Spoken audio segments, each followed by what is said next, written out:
Hey, y'all, Scott Horton here for WallStreetWindow.com. Mike Swanson knows his stuff. He made a killing running his own hedge fund and always gets out of the stock market before the government-generated bubbles pop, which is, by the way, what he's doing right now, selling all his stocks and betting on gold and commodities. Sign up at WallStreetWindow.com and get real-time updates from Mike on all his market moves. It's hard to know how to protect your savings and earn a good return in an economy like this. Mike Swanson can help. Follow along on paper and see for yourself. WallStreetWindow.com. Hey, guys. Welcome back to the thing here. I'm Scott Horton. It's my show, The Scott Horton Show. I'm on the Liberty Radio Network at LRN.FM. Weekdays here, noon to 3 Eastern. And next up is Jeffrey Tucker from Liberty.me. Oops, wrong button. Correct button. Welcome back to the show, Jeff. How are you doing? Hey, great, Scott. What's going on with you? I'm doing great. You got a good microphone there. I'm doing a radio show. We're going to get back to my paranoia about the, third or fourth generation of Al-Qaeda crazies now here in a few. But I wanted to talk with you about Liberty.me because I like it. And unfortunately, I have not had the time or quite the inclination lately to write a lot. But it seems like if I was writing things, I'd be publishing them there. And it's a little bit better than a libertarian Facebook. It's something. Why don't you tell the people a bit about it? Yeah, well, I mean, what we are is a full-blown social platform and publishing platform with a mission, and the mission is to help people sort of get off their duff and start creating freer lives. And that's what it's all about. So it's not just about education; it's really about action. And so we've got a massive archive of books and book discussions coming together as a community, to kind of share ideas.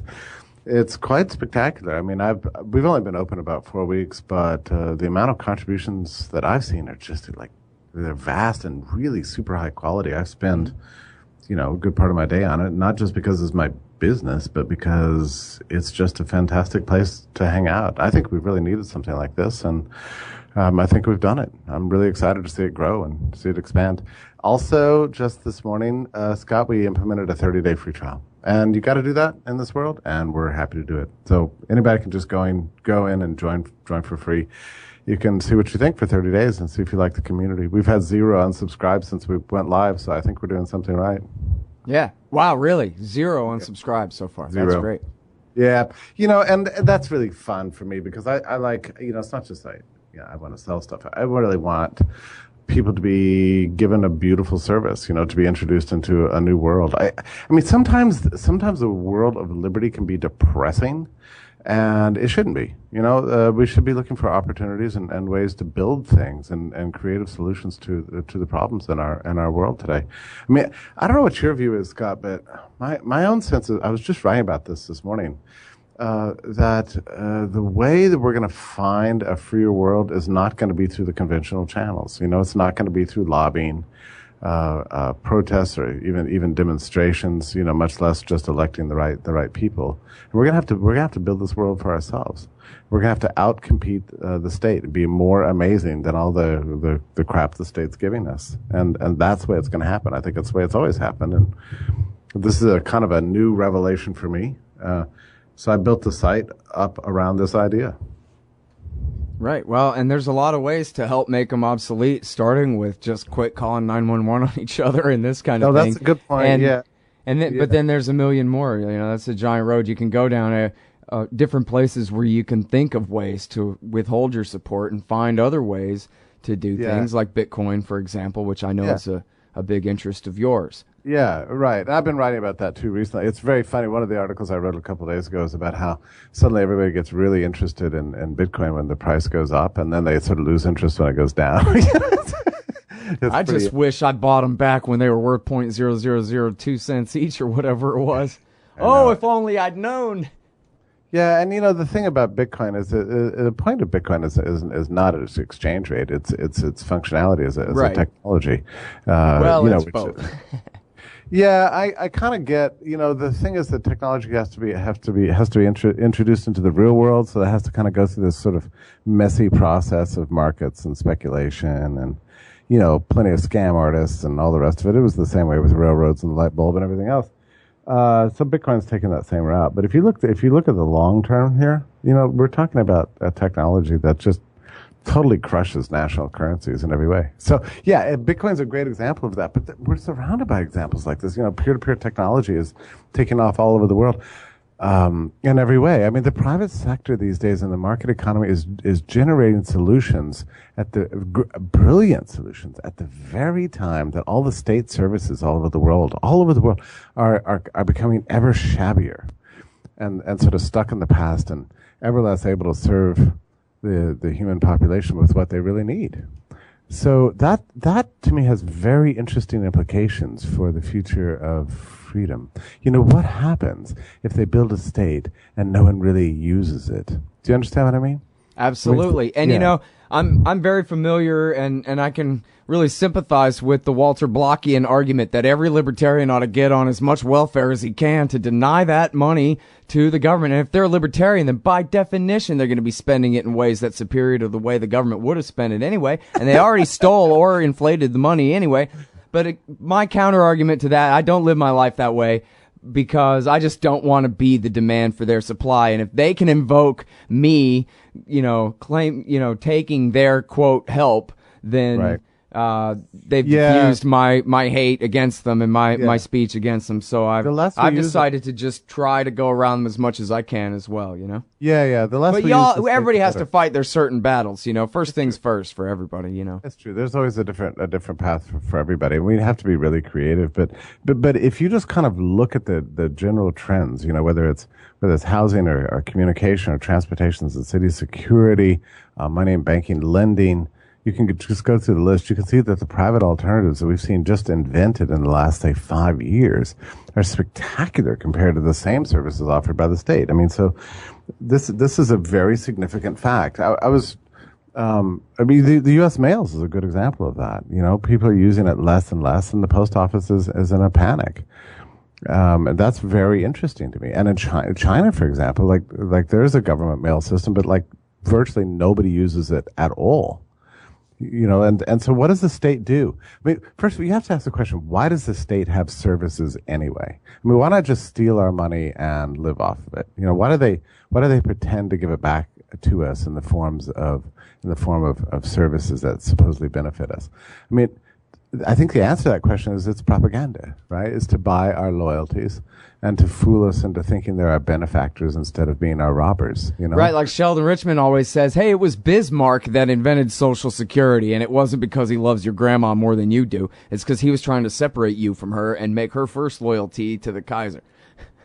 Yeah, it's a great point. Right. This is what the state does. So the less we use their services and really the less impressive their retirement systems are, their mail systems, their transportation systems, everything, the less impressive they are, the less they serve human needs. The state actually does kind of go into a crisis of legitimacy. I think that's what we're witnessing. In the U.S. and all over the world today. The state just cannot keep up with what the market is doing. The markets have become too amazing. We're in this 21st century digital age now where we're expecting vast improvements in everything. And the government is not really doing anything except sort of taking stuff away from us, taxing us, and making our lives more miserable. I can't find anything to even play devil's advocate about. You're just right, Jeff. You're just right. Hang on, everybody. We're going to be right back with Jeff Tucker right after this break. Phone records, financial and location data, Prism, Tempora, X-Keyscore, Boundless Informant. Hey, y'all, Scott Horton here for offnow.org. Now, here's the deal. Due to the Snowden revelations, we have a great opportunity for a short period of time to get some real rollback of the national surveillance state. Now, they're already trying to tire us by introducing fake reforms in the Congress. And the courts, they betrayed their sworn oaths to the Constitution and Bill of Rights again and again, and can in no way be trusted to stop the abuses for us. We've got to do it ourselves. How? We nullify it at the state level. It's still not easy, but the Off Now project of the 10th Amendment Center has gotten off to a great start. I mean it. There's real reason to be optimistic here. They've gotten their model legislation introduced all over the place, in state after state. I've lost count, more than a dozen. You're always wondering, yeah, but what can we do? Here's something important, something that can work if we do the work. Get started cutting off the NSA support in your state. go to offnow.org. I wonder when the vert contest is. I want to go and see that. The X Games is in Austin this year. I love me some vert contests. I sure do. All right, anyway, it's my show. It's the Scott Horton Show. I'm him. And I'm talking with Jeffrey Tucker from Liberty.me, and I think I'm going to have to write up a 30-second script and do a spot for Liberty.me, because is this for a limited time only, or this is a real thing where people get a referral fee for getting others to sign up for Liberty.me? No, it's not for a limited time. It's yours. So you get people, Awesome. you get your referral code in there, and tell people to put in whatever it's going to be, Scott Horton, Scott, whatever it is. And you're gonna get money for signing people up. Awesome. It's the way we're going to kind of network this out. We've been growing dramatically. Actually, our traffic is just screamingly high, and our memberships are rising. And we're only 4 weeks into this, but we want to put this on fast forward. I'm going to cut a spot for you tonight, and maybe we can email back and forth a little bit about what all we wanted to say. Just go to your profile. I'm down. Sounds good to me. I already liked it, but now you're going to pay me to tell people how much I like it. Well, fine. Yeah, damn right. Right. So just we're all capitalists here, man. Yeah, that's right. Well, that's the whole point. Commerce is about mutual benefit and innovation and making life better. So and you know what? I hate Facebook so much, and I'm not trying to make the exact parallel, but it's somewhat alike. And do you think? I would like to see a mass migration from Facebook to Liberty.me. Why not? Yeah, or at least, let's have a place of peace and sanctuary and quietude, where we have decent people without trolls and everybody's of good faith. That's what I like most about Liberty.me. And everybody says it. That's when I talk to our members, like, what do they think is cool about it? It's that they feel a sense of like decompression, like, wow, this is cool. Everybody's sort of on the same team. Mm-hmm. We're sharing ideas. We're getting along. I don't have to worry about being flamed and hectored and trolled and ads slapped in my face all the time. I like to think of it as a kind of a sanctuary, but with a big global mission, Right. Yeah, I think I saw Sheldon Richmond make a comment just like that. Like, hey, it's kind of nice in here. All right. Sort of looking around, making himself comfortable and things. I get them every day. I mean, every day when I fire up my machine, I've got a dozen messages from people going, thank God for this, thank God for the site. I mean, it's just changed my life. And people are just finding stuff every day, on the site, because it's so big and so massive. The other thing is we have nightly classes, which is really fun. Like last week, last week and this week, I went to firearms training class on Liberty.me. We have a live classroom that we have like nightly classes. So we had a former Marine firearms trainer, actually come in and train everybody in firearms. And I watched the whole thing. I'm not really like a gun guy or whatever, but I actually loved it. My respect for what guns are and what they mean and stuff just went through the roof. I was like, I would never do that on my own. I would never go out and sign up for a firearms training class, but I can sit at my laptop and watch this stuff and ask questions. That's really cool. Yeah, it is. Well, it's the miracle of the internet. There's just no doubt about it, Hey, I wanted to, Scott, can you mind? You said that I could take some time and interview you, right? Yeah, sure. Actually, I was even thinking if you have the time, I would keep you one more segment if you want to do that in the next segment. Because I still want to ask about Liberty.me some more. Yeah, we could talk about Liberty.me. And also, I have these like crazy questions I've had for you for like 2 months, and I've not been able to kind of get your attention. Okay, great. So I have some stuff I'd love to talk with you about anything you want. Okay. Okay, well, so now this is just a minor stupid thing, but it's the thing I'm looking at right now. And that is that right under my discount code, there's sort of two overlapping sentences. This is, again, a minor technical point. And if I highlight the sentence, I can read one of them. Your friends save $5 a month when they use this code to join Liberty.me. However, I can't see the code because it's written right over that very same sentence in a different frame or some kind of weird thing. Yeah, it sounds like maybe it's a browser compatibility issue. I didn't see Yeah, that. you know what? That's just Chrome. I'll try it later in Mozilla. I bet I it'll was be using all right. Chrome on Mac, and it was great. So I don't know. Chrome on a Windows 7 but here. But that's a web link, that you can share. But you can actually define the code that you want. What this means is, like, if your code is Horton, then, I made it Scott Horton Show. Is what I typed that's in a there. long word. That's a long word, but if that's okay with you. Yeah, But okay. and also you have to worry about people misspelling it, right? But actually, probably not. Your name's pretty easy. Yeah, But yeah, everybody's so read that way, Dr. if Seuss. anybody goes to liberty.me and puts Scott Horton Show, in the checkout page, then they're not only going to get 30 days free, they're going to get this discount, and then you get a referral fee. So that's That really sure cool sounds for you. good to me. Yeah, so Sign they'll get- up, everybody. First of all, it's free for the first 30 days. And second of all, I get money. Doesn't that Right. sound wonderful? That's right. And also, like with this discount, it costs about, per month, like the equivalent of a bag of potato chips or something. I mean, this is crazy stuff. Yeah, I got my monthly bill from, the PayPal receipt in the email, and I thought, oh, yeah, good, that's fine. At first, I thought, what's that? And then I thought, oh, yeah, good, okay, the 'cause I Liberty.me remember thing. you were- No problem you were for me. skeptical going And into I'm broke. I'm epically, famously flat broke, and I'm happy to pay it. I don't care. But we gotta change that, right? So you get people into the site, then you won't be broke anymore. There you go. All right, so now let's talk about how there's this publishing site, which is the most obvious difference immediately, just structurally with, the combination of Facebook and then sort of with a WordPress blog, basically the same sort of software that one would use to publish blog entries. And so then it's, if I understand it right, it's everybody's publishing site where they go ahead and write up wherever they want, whatever they want. That's what's open to the public. And then if people want to participate in the social network kind of back end of it, that's where you sign up to participate. Is that correct? Commentary. That's more or less right. I mean, there's other public spots too, like we got a news feed, libertyme./news that's entirely public.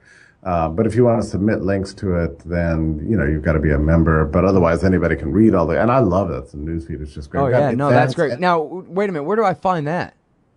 Just go to hot. I think it's a list under hot stuff. Ah, hot That's stuff news. news. There we go. See, man, I haven't done enough clicking around on this I thing mean, yet. it's like a city. I mean, it's like Hey, Manuel Laura, I like that guy. Yeah. I see him posting all these kinds are of all stuff news things submitted by other people, but I could spend all day just reading this news stuff. And then, obviously the articles which are coming in. I think yesterday we had So this is sort of like a Reddit almost. I'm it's sorry, the I don't same mean to thing. reduce your thing to everybody else's other thing, but it sort of kind of is like that, isn't it? What we try to do is take all the coolest things on the web and integrate them all under one kind of authentication system that they all belong to you as an individual. Yeah, so this isn't just a news feed. This is really a very interactive news feed in the very best way. Yeah, so it is like Reddit, or it's like there's other services out there like that, but this one's like specifically liberty oriented, and I have a lot of technology stuff there. And then another thing is like the events. Like if you look under Connect, you can go to the events, and like every Liberty event is listed there, along with maps and registration links and all kind of stuff, and you could submit your own events if you want to there. Another thing that's open to the world is the organizations chart, which is really great. You can go to all these organizations and under the organizations, we have RSS feeds for all their newest content, so you don't have to be browsing all the web. We just feed the content to you. So you can see that there's like a ton of incredibly innovative things in this. I really tried to make it like a city, a city for liberty, and positively oriented in the sense that we're looking for solutions, as a way of kind of building out a world of freedom. And I want it to start with liberty.me. This is the internet is our frontier.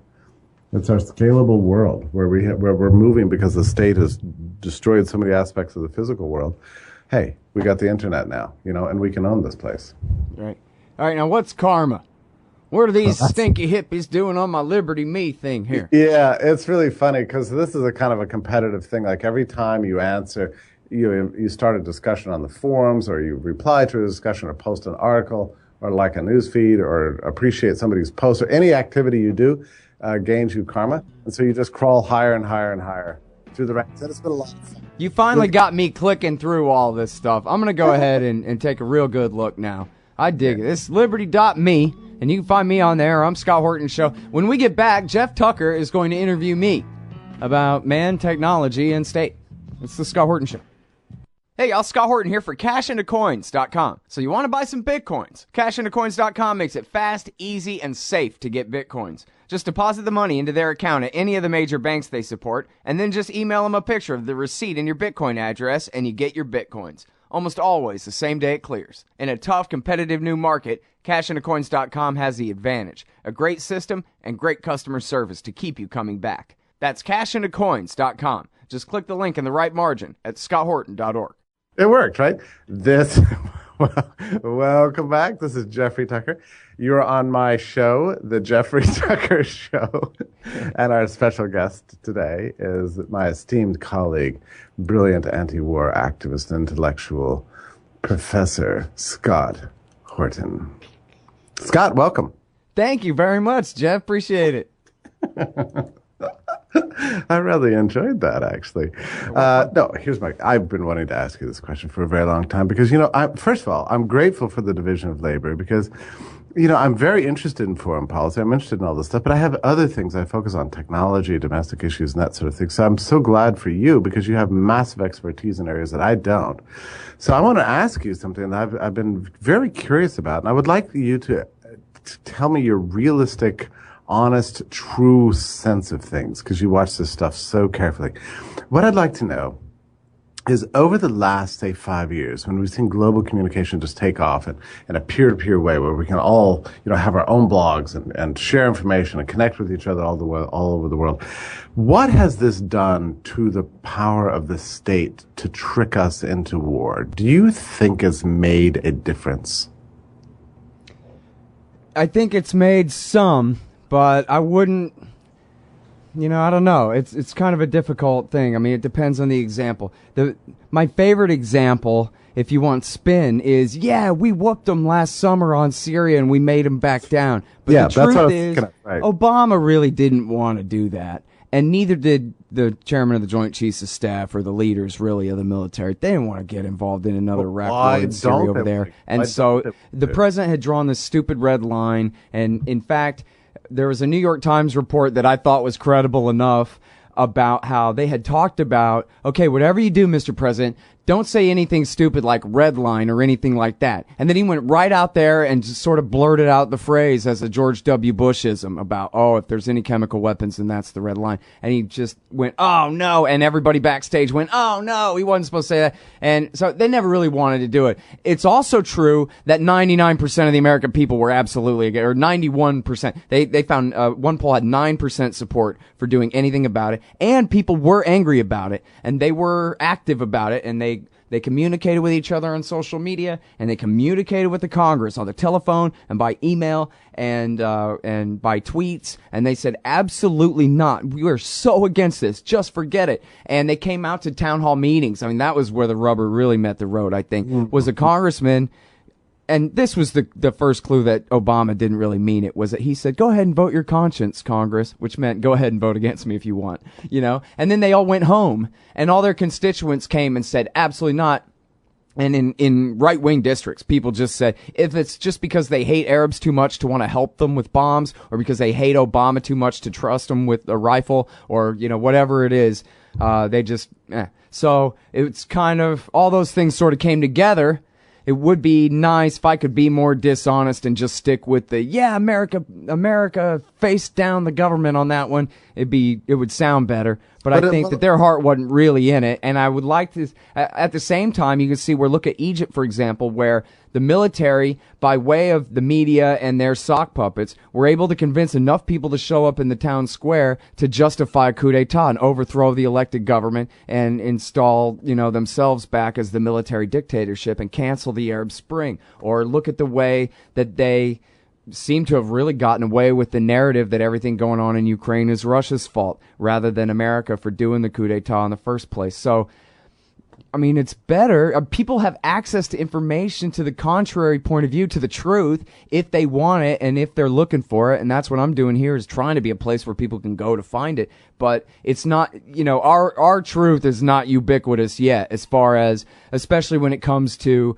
government narratives in real time. And that's all that really counts to them, is that they can fool you today. And they don't care if you know that they're a liar the day after tomorrow or tomorrow. But as long as you believe they're lie today, then they can get away with the thing they're trying to get away with. Well, leave aside the propaganda and the Ministry of Information and all this crap, and how we can overthrow them with with blogs and all this kind of thing. What about just the peer-to-peer contact between all people in the world? I mean, almost everybody in the world is doing business with everybody else in the world these days. I mean, doesn't those commercial contacts and the fact that we actually know people in these countries that are variously demonized, doesn't that make a difference? Make war less likely at some level?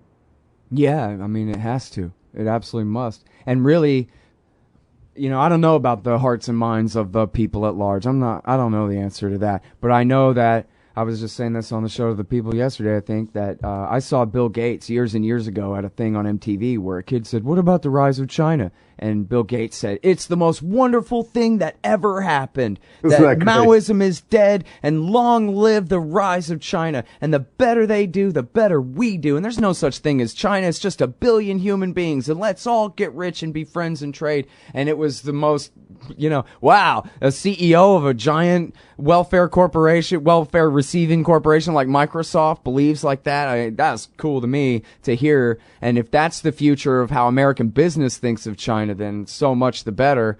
And also, it's true. So I don't think you have to be a libertarian really to understand that. That was why it was so brilliant for Nixon and Kissinger to do what they did and go into China. Is it wasn't just splitting them off from the Soviet Union. It was that, if you want China to be a little bit less of the world's worst nightmare that ever happened, then let's open them up. Let's start trading with them. Let's show them the benefits of liberty, and they'll want it more and more, Have you ever done a counterfactual in your mind and imagined how the aftermath of 9/11 would have been different if we had all the technologies that we have today? I don't know. We would have had a much better fighting chance. But then again, people turn fear and, ignorance of what they're afraid of into, rage pretty quickly. So, really, it took years for that feeling to go away. It took years. I mean, the way I remember it, you still couldn't even imply that George Bush was the one who was a jerk until after Katrina and New Orleans drowned. And that was in the summer of 2005, after he'd been reelected and re-sworn in. After the entire absolute catastrophe of his first term, still, you were the jerk for saying that there was anything, fundamentally wrong with this guy, his regime, and what they were up to until after, until the fall of 05 or something. So that spirit of fear and hate among the American people, I mean, face it, they love that stuff, Jeff. Yeah, it's pretty grim. It's pretty good. You've been tracking this for a very long time. What is your best recommendation for sort of avoiding war hysteria? Because we know it's going to come around. It's not been vanquished from the planet forever. There'll be some new atrocity, some new demon out there that the U.S. has to slay.